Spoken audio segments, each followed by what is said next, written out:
तो बुलेट ने धक्का मार गया पड़ो। तो हेलो गाइस, ये हमारा तीसरा प्याला तो पी थी चा। तो देखो दरिंदगी चेहरे से टपकती है ना। हाँ भी भाई बहन के हमने ले लीजिए ब्लॉग में।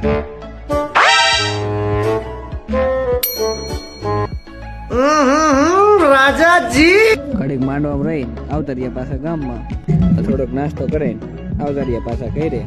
આ ફાટક વિશે તમે શું કહેશો કોમેન્ટમાં જરૂર કહેજો। થોડુંક કામે કરાવી નાખીને હવે આને શું થયું? આ ભાઈની ચેક જડે તો કહેજો। આપણે આવતારિયા બહાર અને આવીને પેલા પી નાખી બદામ શેક અને ઘરે આવીને પી નાખી ચા અને એને આવતારિયા ખાવા। એને આપણે આવતારિયા સ્ટુડિયો એને ફોટો લઈને પાછા આવતારિયા ઘરે। આ બાઈકમાં પડી ગયો તો પંચર તો પંચાયત થઈ ગયા પાછા આપણે હાલતા। બીજાના બુલેટમાં ફોટો પાડતો મારો મિત્ર। बेकार है भैया, मैं तो टूट गया। બુલેટ થઈ ગયું તો લાયા ધક્કા મારીને કહી દે। તો પેલા ખાઈ લીધું ફોલો ન કર્યો ફોલો કરી નાખ્યો।